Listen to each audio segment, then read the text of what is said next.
We're going to be waiting just a little bit, and then we will get started.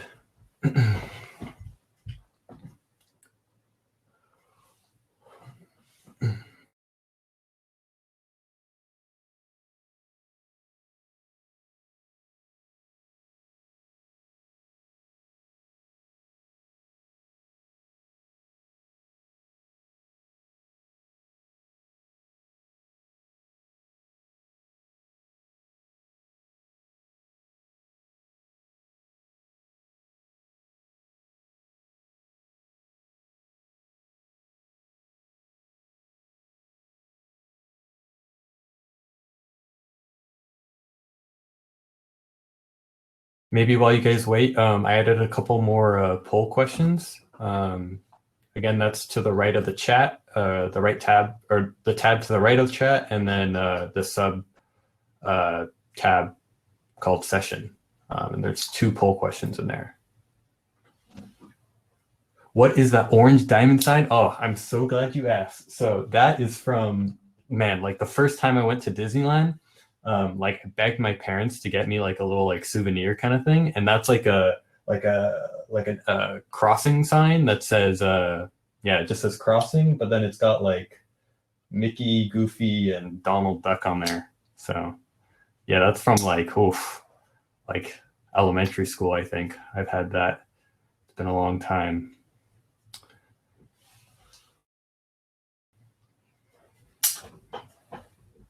All right. Yeah, like Lassa mentioned, the good news is the backend is way easier than the front end, mainly because it's in Python and the amount of code is much smaller. I think learning the front end was a lot more challenging for me because I didn't know any JavaScript, and I thought that the project structure of React was pretty tricky to wrap my head around. I felt like there was too many folders and too many files. So yeah, this will be the easier of the 2 ends, if that makes sense. So don't worry too much. At least this will be a lot easier, and I'll make sure to go pretty slow. So I'm just gonna wait a couple more minutes, maybe, and then maybe if I could have someone join me in the hop-in. And share their audio, just so that way they can like let me know if there are any questions in the chat. That'd be great. Maybe like Lassa or Lise or Zach or whoever is here. Aha, thank you.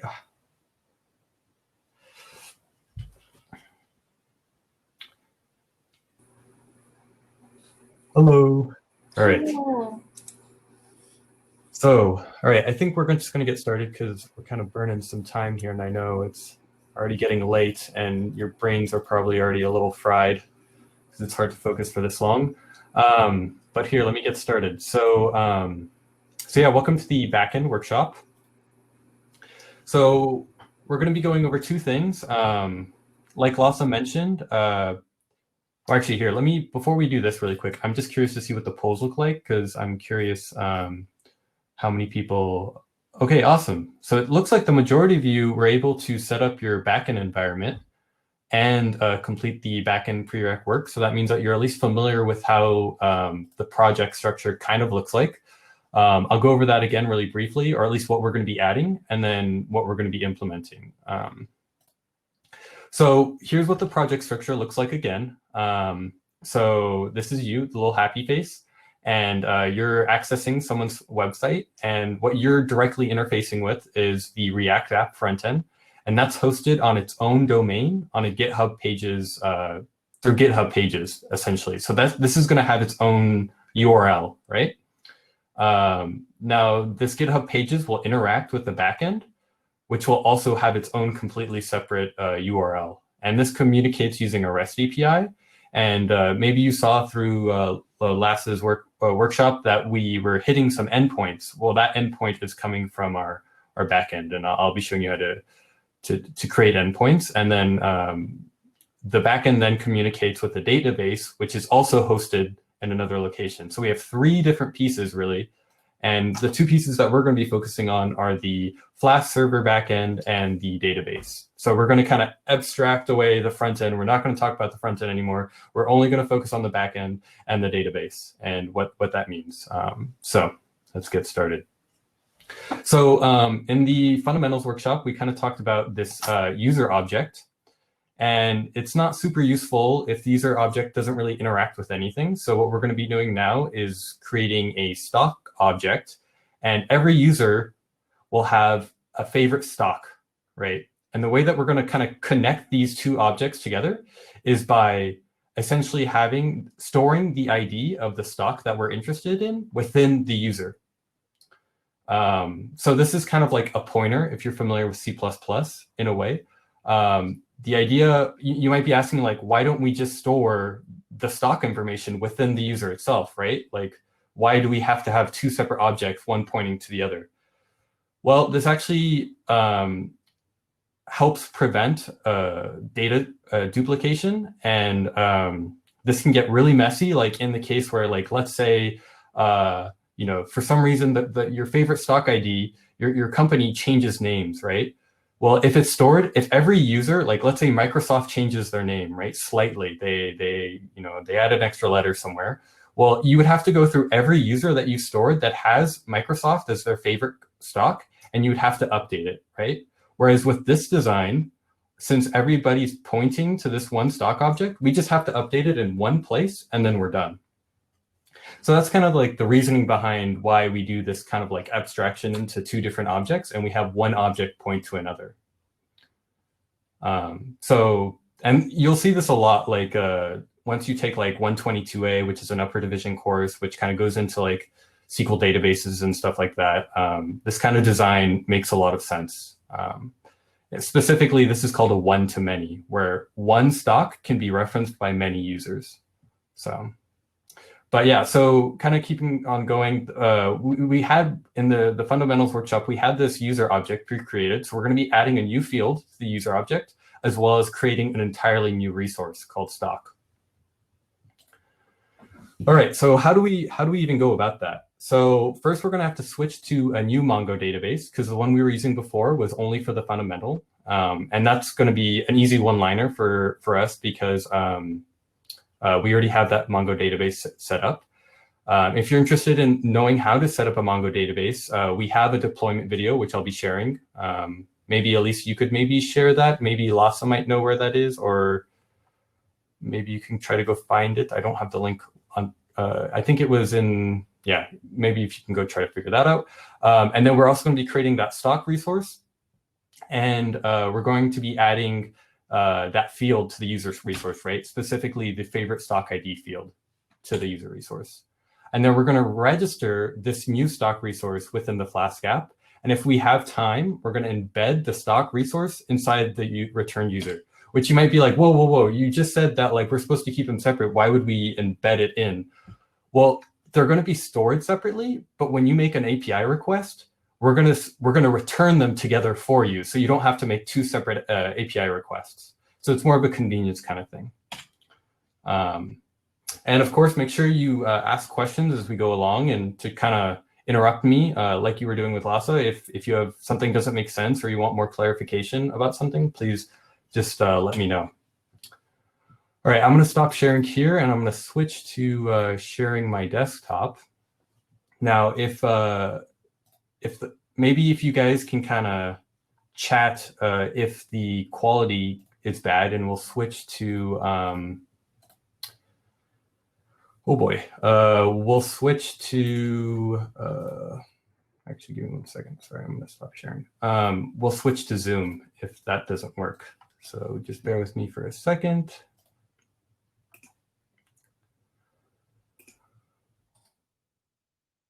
All right. We're good to go. All right. I can't see the chat anymore, so if there are any questions, please interrupt me. And if the quality is not good, let me know. Or like if it's too small, I'm going to try to make it real big like this. Maybe this is too big. I don't know. For me, it's pretty big. All right. So this should look pretty familiar. Again, it's pretty much the code that I showed you in the, or actually, yeah. Someone said it's still kind of small. Still kind of small. Is this better?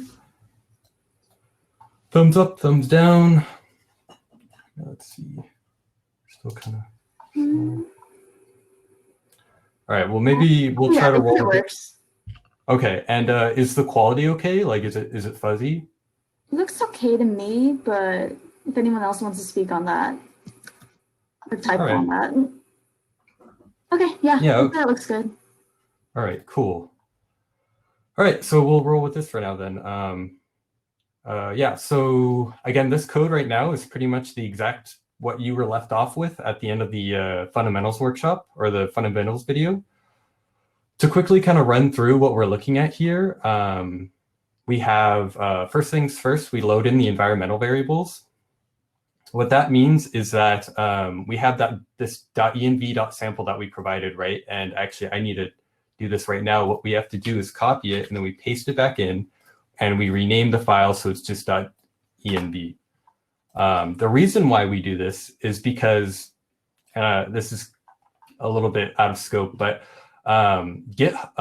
whenever you have like a file like this, like especially like the file that Lasse created, right? That .env that he used to store that key for the financial website he was using.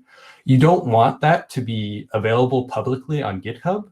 So you use something called a gitignore file, which says GitHub or Git specifically, ignore the files that look like this. So in this case, you can see that I have that .env file here, and you can kind of see it's slightly grayed out. And that means that if I do a git push to GitHub, this is not going to be included. So that way you can store private secret information here, right, locally, and it won't get pushed to GitHub. So it's good for keeping like your secrets safe. Now, obviously, we're providing this for you, so it kind of defeats the purpose, but I kind of just wanted to provide that as a kind of like good practice. Normally, you wouldn't, if you did have a .env.sample, it wouldn't involve, you wouldn't get the key with it, right? It kind of defeats the point. But yeah, so we load in the environmental variables, and then we initialize our Flask app. And initializing our Flask app is just as easy as using this one line right here, and we get an app object. Now, on top of this, we're going to kind of use some libraries with Flask to kind of make things a little bit easier. The first of which is called cores. Like I mentioned before, remember how our front end is on its own domain, our back end is on its own domain? So that's actually a problem in a lot of cases because the front end can't communicate with the back end unless the back end has cores enabled when they're on different domains, right? Cross-domain web applications. So by wrapping our application in this cores function, it allows that to happen. So this is pretty important. I won't go more into that, but just know that because we're hosting it on two separate pieces, we have to have this. And then if we take a look at our config, so now that we've loaded in our environmental variables, we can easily access them by using os.getEnvironmental and then the name of the environmental variable, which in this case is Mongo URI workshop. Notice that there's two of them here, right? We have master and then workshop. And since this is a workshop, I'm using the workshop database. All right, and then we have a custom JSON encoder. Oh, this sounds complicated, but I promise it's not. I might save this for a little bit later, but essentially it's just to kind of format things a little bit more pretty once you hit the endpoint. And then we initialize our Mongo library, which is called PyMongo. And again, we just pass the app. A lot of, by the way, a lot of this stuff, when you're making your own application, you can kind of just copy paste and you don't have to really fully understand what's going on too much because this can kind of be standard stuff. Especially like a init app, like you might be like, how would I know to use .init app? Well, that's just kind of how this library works. And you would only know that if you looked at the documentation, but don't get too caught up in the weeds in that. And then again, we're using another Flask library called, in this case, it's from the Flask RESTful API or Flask RESTful library. And this is kind of like a wrapper library that kind of helps us structure our backend so it's like super clean and easy to understand. And then finally, we actually add the resource that we're interested in, right? And this is what we did in the prereq video, and we added the user resource. And we got all this good stuff here. Specifically, the get endpoint, the post endpoint, the put endpoint, and delete endpoint, right? And so, as a heads up, we're going to be creating a new one of these for stock, right? And then this was our vanilla Flask route, just so I could demo that to you. And then we have some error handlers. So whenever something goes wrong within our code, it gets thrown to this function, and then this function returns a nice, pretty error message to the front end, so the front end can kind of handle it more gracefully than just, I don't know what just happened, right? So let's get started. Let's try to create our debugger. So VS Code is like super easy. All I had to do is create that file, and then now it looks like this. And if I just hit this play button here, actually, I did forget to do something. So I just cloned this repo, right? And something that you have to do first is actually create a virtual environment, which I haven't done yet.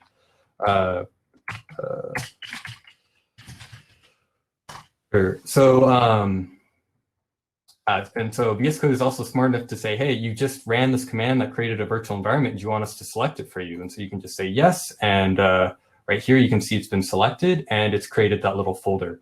And that other step that we have to do is actually install the dependencies into, oops, okay. We have to make sure we activate the virtual environment first, and then we install the dependencies. Otherwise, you install them globally, and then it becomes, your Python environment turns into a big mess. So you always want to make sure you activate that virtual environment first. All right, cool. So now when we run this project, let's see what happens. And we're good to go. All right, so if I open this up, we get that welcome to my ZotHacks project. I'm not going to zoom in here really because we're not going to be checking that out too much.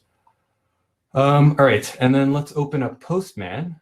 I don't think I can zoom this in either. Is this really small for you guys? Is it unreadable? I'll do local. Hopefully not. Hopefully it's not too bad. Can you zoom in a bit more? Yeah, someone said it's not too bad. Okay. Oh, actually, I can. Look at that. Oh, nice. I can. Awesome. All right. Does that seem all right? Yeah. Is this okay for you guys? This should be a little bit better. I'll zoom in one more time. All right. Okay. It's a little cramped now, but it's okay. We'll make it work. So, okay. So what I did here was I just changed the environment to point to my local, right? I think I did this during the front end videos, but basically because I'm running it on this URL, right? I want Postman to replace this part with that URL. Literally, like it's just inserting this little part right there. And so when I hit the endpoint, right, like the user, without any like search parameters, it'll return me everything, and we can kind of see what's going on in the user resource, right? If I hit get, it just returns me it finds all of them that matches the query, and since the query is empty, it just returns me all of them, and it returns to them in a nice, pretty JSON format. Right, we have this data root and then a list of user objects. And yeah, so let's keep moving here. So, okay, so let's actually add that stock, right? Because that was the whole point of this. So let's create a new file in here, right, within our resources folder. And we're going to create a stock.py. I'm going to kind of cheat a little bit. And I'm going to do a little bit of copy pasting here. I know. All right, so I'm first going to add the get. And you know what the shocker is? It looks identical to the user get, right? So that means that when you're building your resource, whatever you decide your project to be, chances are it'll probably look pretty similar to this as well. The only difference between the user and stock is instead of user here, I wrote stock. Literally, that's the only difference. And the nice part, so when we register this new resource, so our class is called stock, right? With a capital S. So we're going to call it stock. And we're going to say we want to put it all within the stock directory /stock. right? Like again, if we look here, we have the /user, and then I have the Postman collection here. We can go to /stock, right? All right, one last thing that we also have to do is actually import from the, the Python file. So from users.stock, import stock, right? So, right, let's see, right, we need to do some general imports. Again, I'm just gonna copy the same imports we provided to the user.py, and I'm just gonna throw them in the stock.py. Let's see if I restart the server, if I can just, oh, okay. Here's a good catch, right? So as kind of like validation for this get endpoint, right? It looks like it's using some kind of get schema function, right? Well, we provided a get schema here. Let's provide a get schema for the stock, right? And in this case, the get schema provided like an attribute for each of the different query parameters or object attributes of the user. So remember, it was ID, email, first name, and last name. And if you can remember from that slide I showed you at the very beginning, the stock object was actually even simpler. It just had ID, company name, and symbol. And that's it.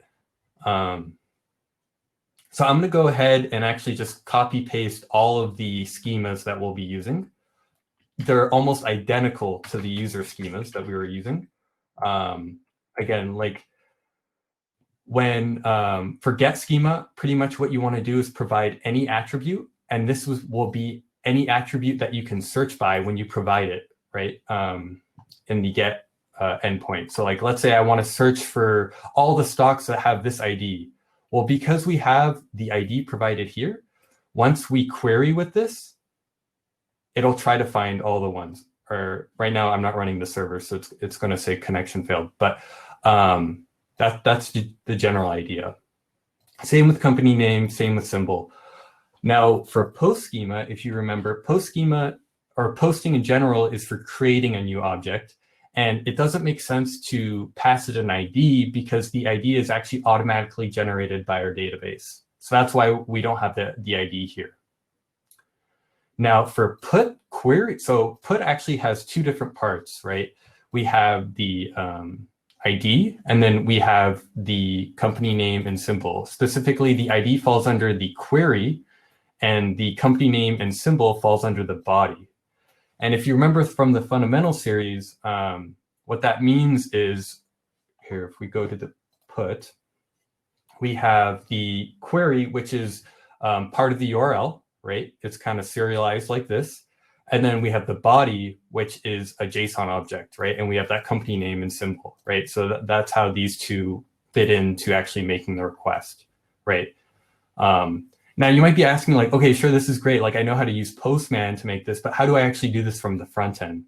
Well, during the front end workshop, Lasse mentioned a library called Axios, and Axios has its own way, which is very similar to this, where you provide what the parameters are and you provide what the body are. And I'll kind of leave it to you to kind of look at the documentation. You could just do a quick Google like Axios put request, and it'll tell you like how to form a correct put request in JavaScript to recreate what the request is here.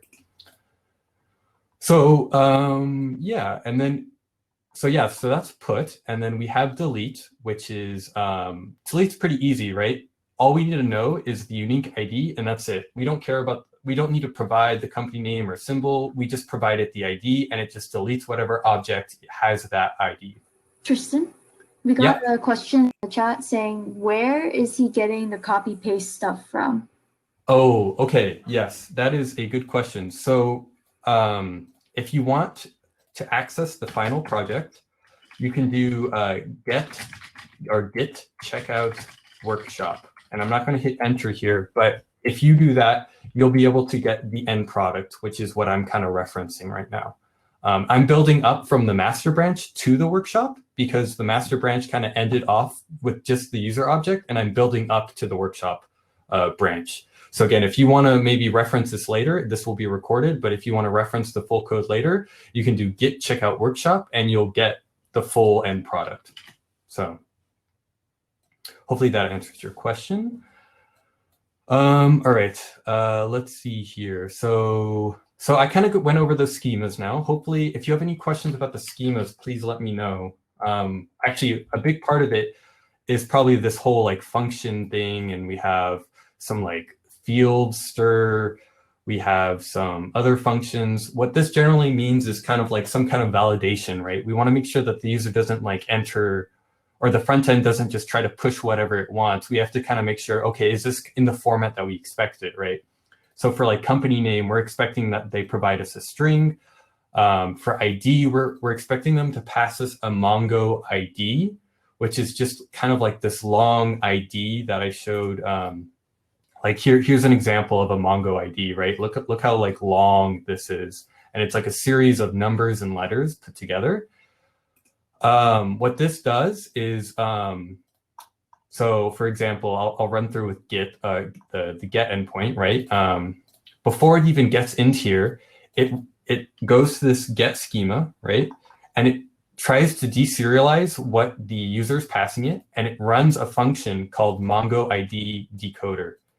Now, if we go to,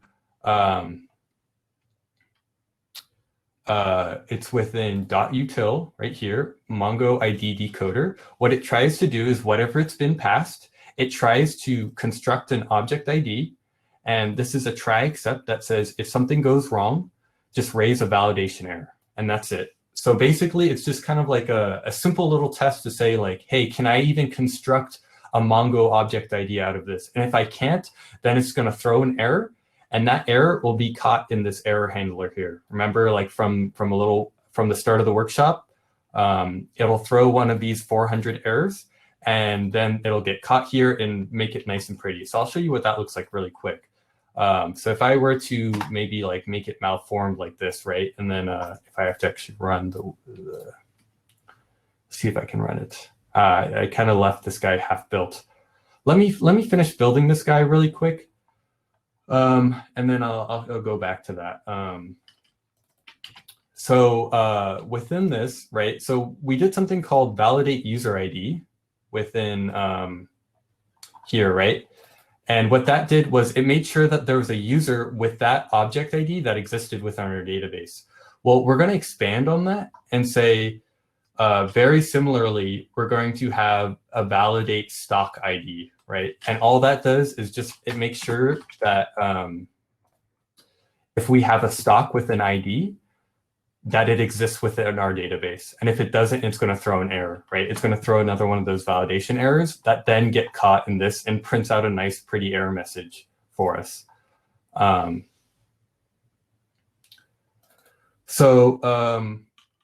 then we're going to also have another helper function here. And I'm not going to go into this just right now, but we'll come back to him.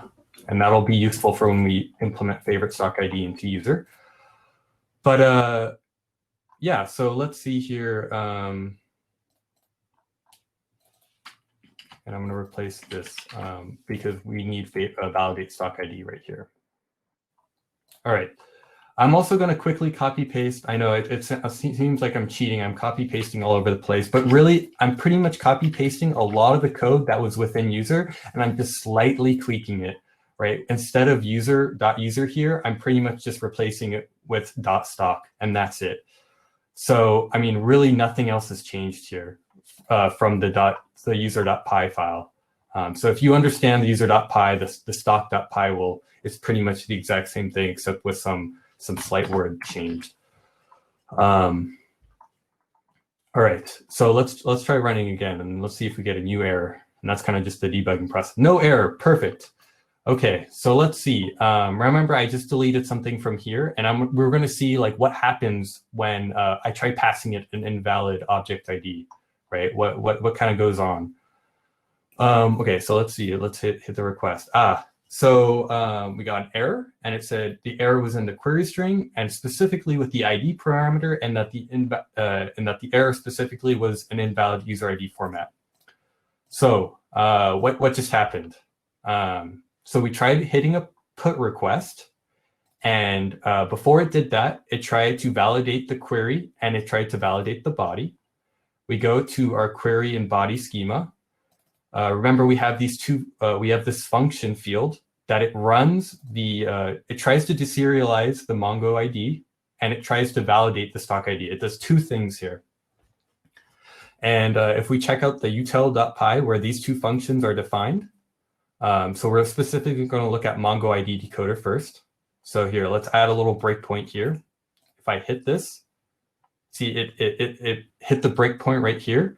And if I let the thing continue, you'll see that it caused an exception and that it's going to raise a validation error. And even down here, you can see it raised a 422 error, which gets caught by our error handler, C422. So basically, this is kind of just like a way to, again, validate that the information that's being passed into the backend is good, right? And you don't have to worry too, again, I would seriously just copy paste like what we've provided here, because what you should mainly be thinking about is like, if I want to create like a new resource, right, what attributes do I want? Let me just add those into the get schema. Okay, what attributes do I want to provide when they're creating an object? Pretty much all of them except for ID. What, again, the put query will pretty much be the same. You'll just provide it the ID here. And then for the body, it'll be pretty much every attribute except for the ID. So that pretty much, I mean, more or less covers like creation of a stock, right? It's super similar to what user was. Like here, I can show you creating a stock now. Like let's say we want to create Amazon. I'm not running the server anymore. All right, let's create Amazon. And we created Amazon. Okay, let's see how many things we got. Okay, we got a bunch of things here. We got 2 Amazons because I created Amazon earlier. But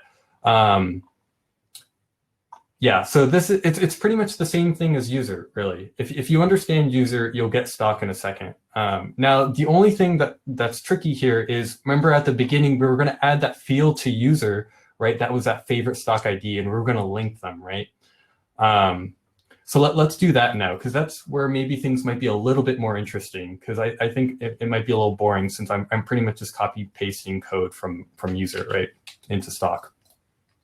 All right, so let's add that attribute. Remember, so the get schema, you know, he takes all of the attributes that this user has, right? And in this case, it's everything that we had before plus this favorite stock ID.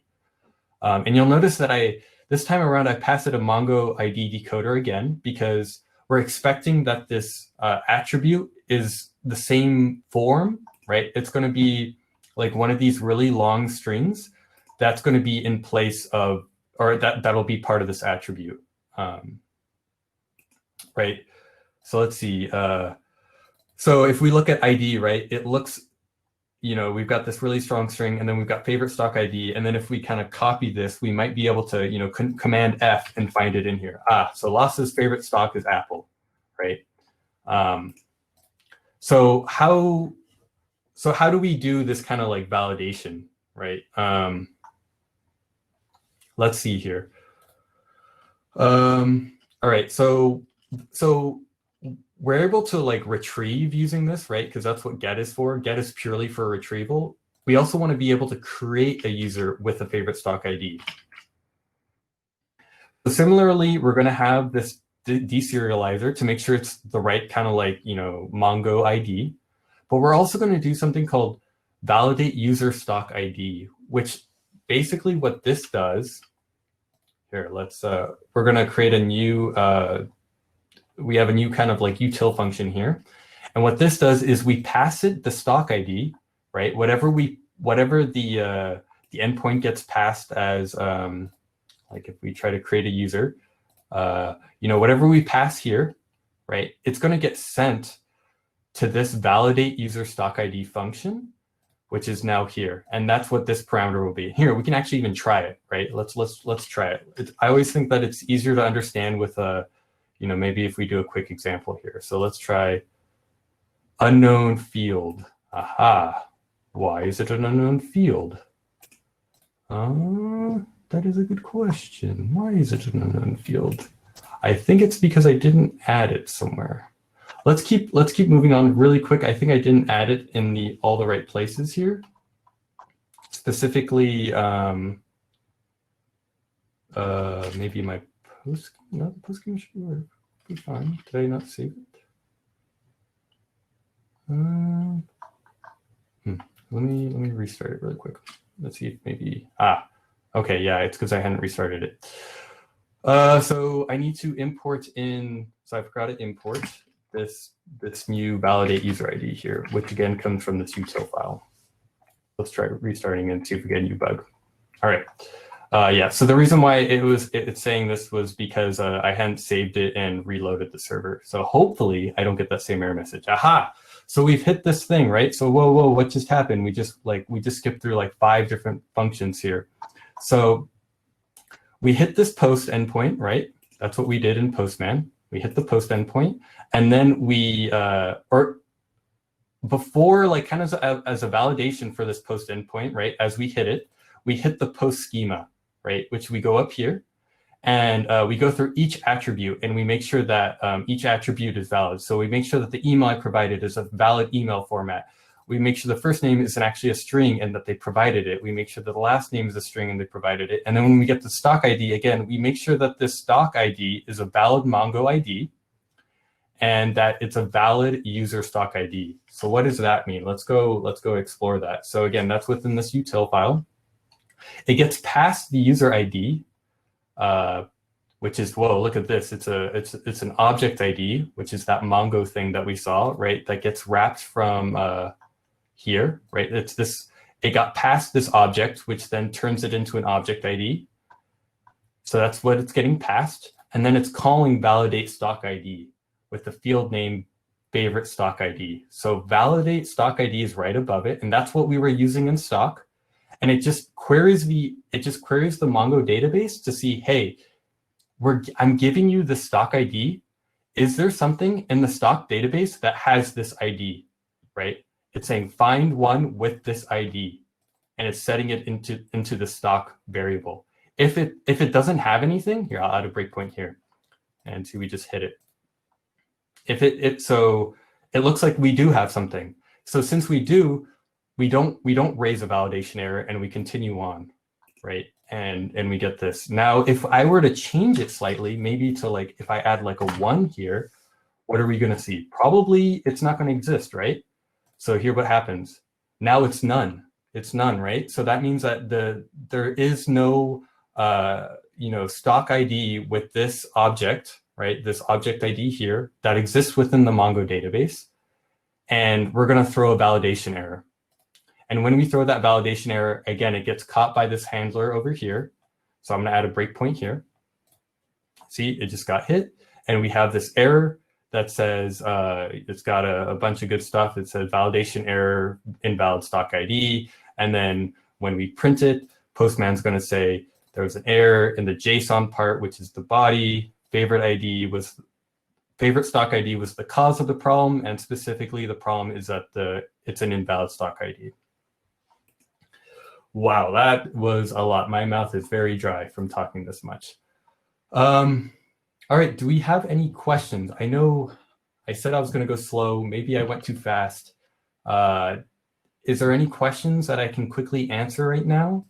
Do you kind of see how things are connected now? Like by enforcing a sort of validation on any time a user and a stock ID is inserted in, like we check against the database, right? When we create this new user with a favorite stock ID, we check, is this favorite stock ID, like, is it legit? Like, is it something that we have saved? If it is, then we allow it to be saved, and that link is kind of like formed. It's not a true physical link, but we know that if we need to reference it later, that it matches up to a stock, right? Now, we're not accounting for the case where, like, let's say the stock is then deleted, then you're right, it would be, the favorite stock ID would then be outdated and it would point to an old value, but don't worry about that. That's kind of like an edge case in a way. But yep. Hello, we got 2 questions. So nice. We got one saying, can you take us through where the front end and back end connect again, just to recap? Yeah, so I can't really show you like on screen because really the way that it connects is through JavaScript and it's just hitting an endpoint. right? Yeah, it's really just through the front end that it hits an endpoint. And when it hits an endpoint, like basically what this does, what Postman does is recreate like a JavaScript, a JavaScript line that calls an endpoint, right? So like, for example, like the get user endpoint, right? What this turns into is, here, I wonder if I can, here, let's see. I'm just gonna copy paste this and get rid of this for now. Oh no, that didn't copy. This is what it's gonna like hit, right? And I have some like, well, right now I'm not passing it any parameters or body, and it's just going to send me back stuff. But really, all you have to do is hit the endpoint and it'll provide back all of this information in a JSON object. And that's how they communicate and interface with each other. I don't have the front end code right with me right now, but if you look up like, I think it's like ZotHacks backend, like if you do maybe like a control F ZotHacks backend, you might be able to find URL and where that specifically in the front end code is being called. So hopefully that answers your question. You said there was another question, right? Yeah, so I think you may have kind of answered it, but it was, can you go over where the back end communicates with the front end? Yeah, oh, that's a good question. So the back end doesn't communicate with the front end, or I guess it kind of does, but not directly. Like the back end kind of just is like a service provider. Like he kind of just, if you ask the back end for stuff, he'll give it to you, but the backend doesn't send stuff to the, well, he's not the one like initiating the request, if that makes sense. It's always the front end that asks, and then the backend that returns, if that makes sense. The backend never just says like out of the blue, like here's some information. At least not, yeah, no, that's not covered within what we're doing. It's always the front end that makes a request, and then the backend sends it back. And whenever the front end makes a request, it's going to hit one of these get, post, put, or delete, right? And what decides if it's going to be a user or a stock is if we do /user or /stock, right? So like if we go back, we have /user here and then /stock. So yeah. Hopefully that answers your question. Maybe that's not what you're going for, or I don't know. Here, I'm gonna get a drink of water because my mouth is really dry.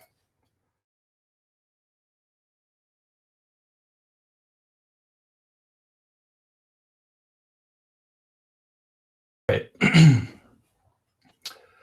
Does anyone have any questions, or actually just if you could just really quick in the chat, just say if I was going too fast, or if this was maybe a little bit better, or if I didn't go over something enough, because we still have like 15 minutes. So I'd love to be able to like explain something a little bit more if I went over something too fast.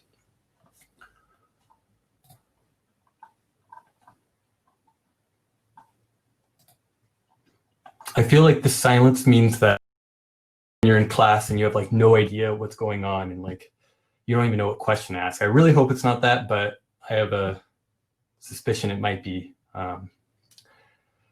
And I know it's. You got someone saying it was a nice pace, just a lot to take in when it's your first time seeing it. Yeah, definitely. Hopefully, maybe this might be a little bit easier because again, it's Python, but it's Python in a weird way, right? I'm sure you've never seen Python like this before, where there's like so many classes and classes with decorators, and I mean, yeah, there's just a ton of new functions and stuff. But I think that like from a conceptual standpoint, hopefully you understand like what this is doing, and at least with Python, a lot of it reads really well, right? Like. And I have some comments here, but like, I mean, the get endpoint is like 2 lines. Like, I mean, it can't get better than that. I mean, I have some like helper functions and stuff, but like it's just, yeah, you'll just have to kind of go through it line by line and recap what's going on. But I know you'll be able to get this pretty quick. So yeah, is there anything that you want me to touch on maybe? Like something like, oh, I didn't really understand what validate user ID did, or what is this Mongo ID decoder thing? Like, I don't understand that. Does anyone kind of want me to go over that again, maybe?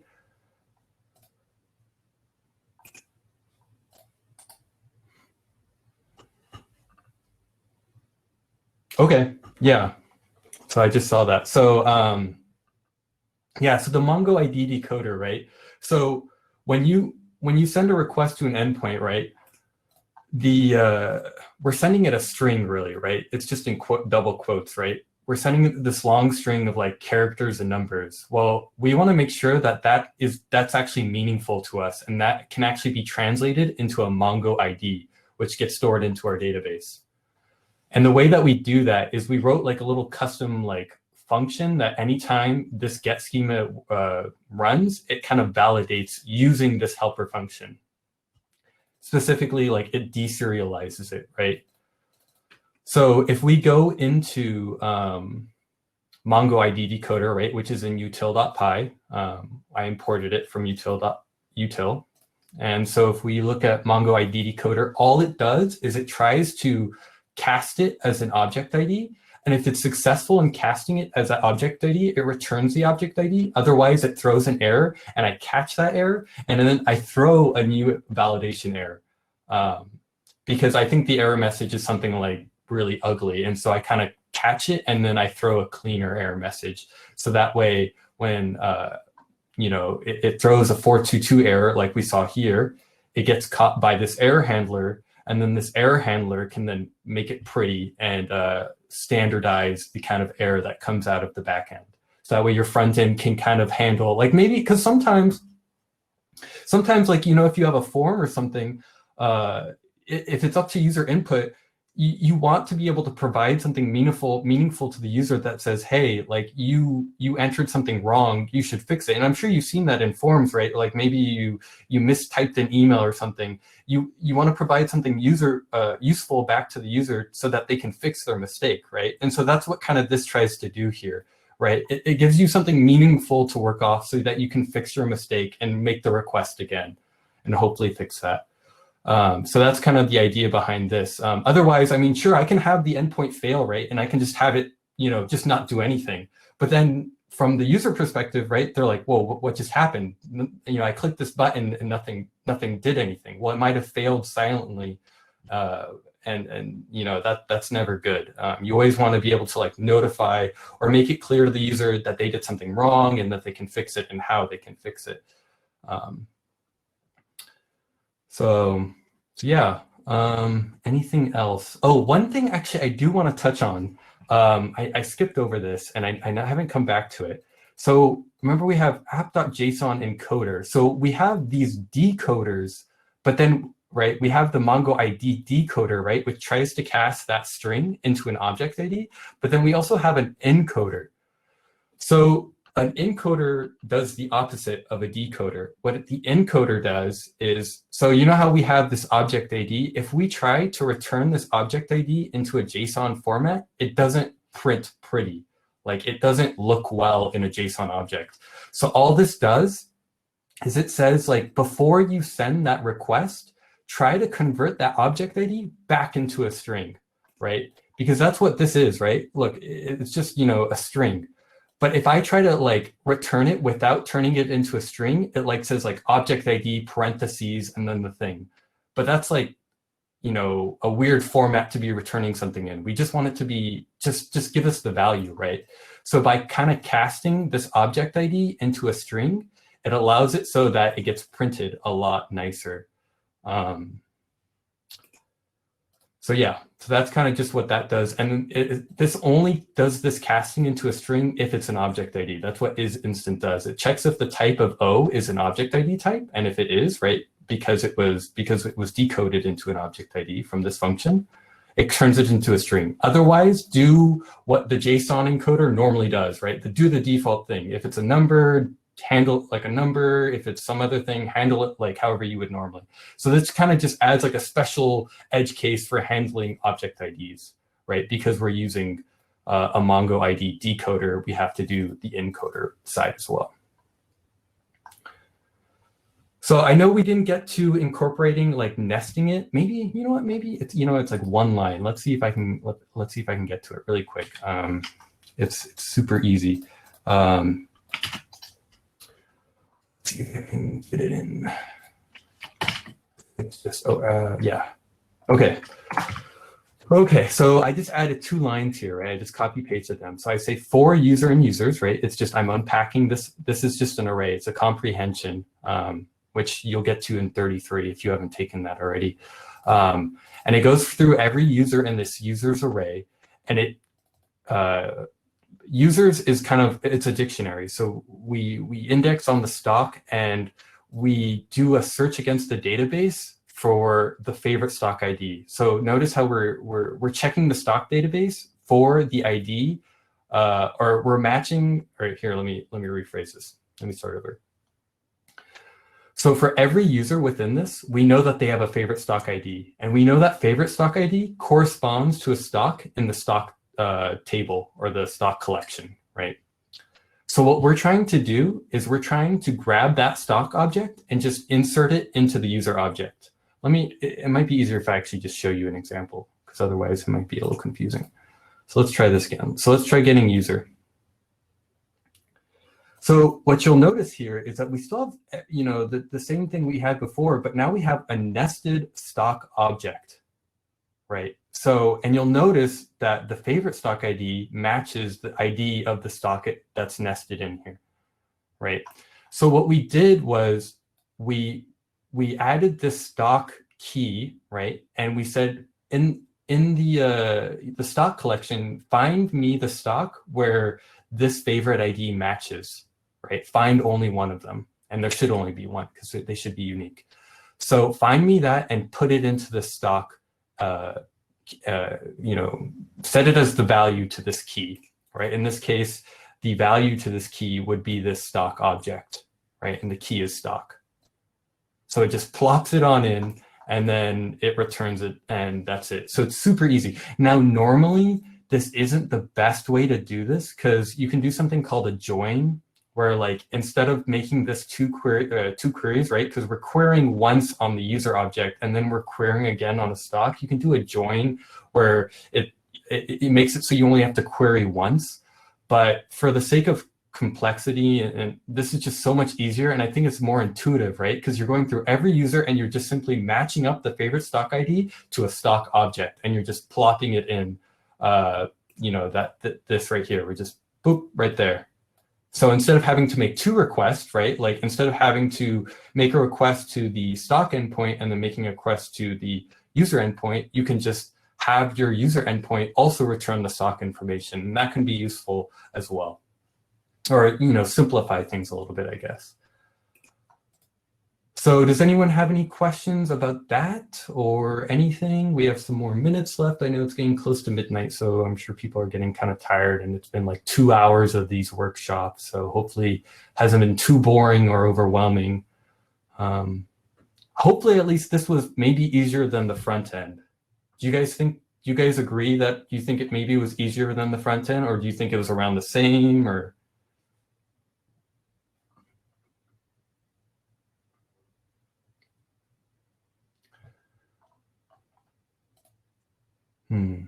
Okay, well, maybe, yeah, maybe we'll just call it here then. And we're going to, well, your mentors, I'm sure, are going to be able to help you through this, but I do recommend that you maybe start on the, like if, so right now I'm on the master branch, and I recommend that you go through the master branch and really try to understand everything with just the user resource.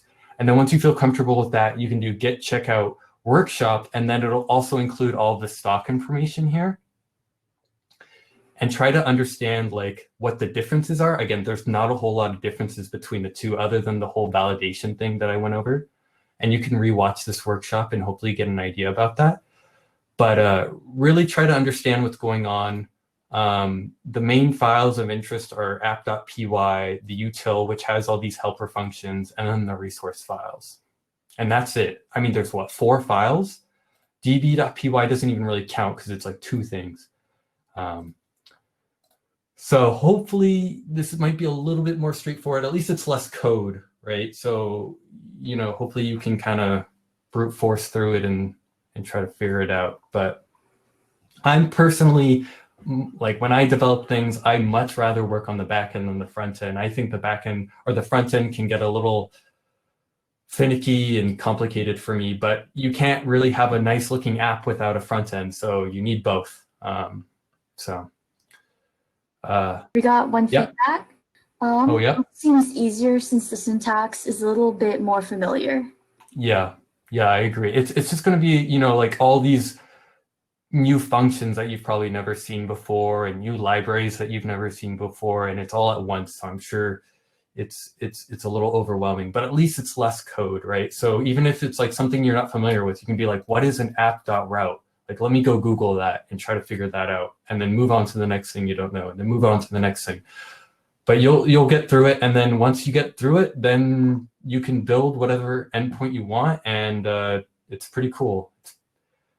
I think it's like building blocks. You know, you got to start somewhere, and it doesn't always come super easy, but it's worth it, I think, because yeah, I definitely think it's worth it. So I'm pretty much like we're pretty much at the end of the workshop time. If anyone has some last minute questions, I'm going to stop sharing my screen, I think, now.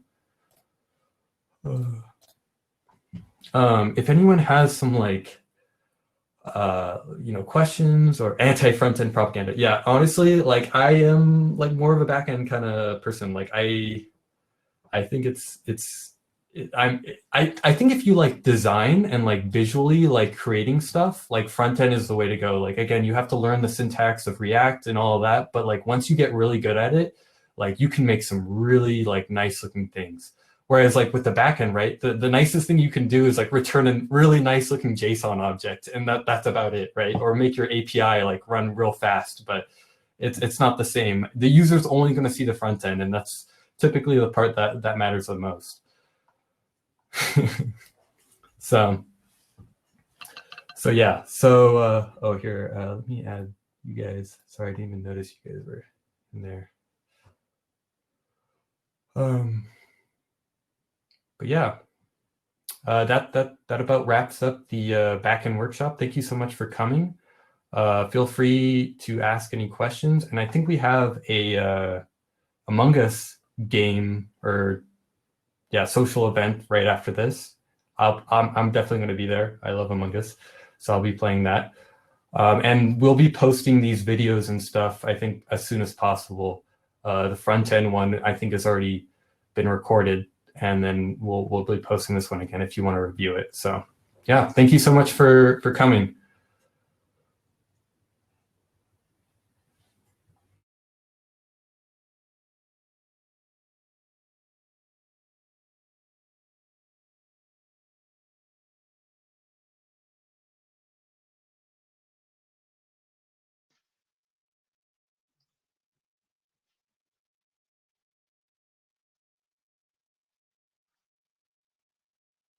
That's really good, Tristan. I liked it.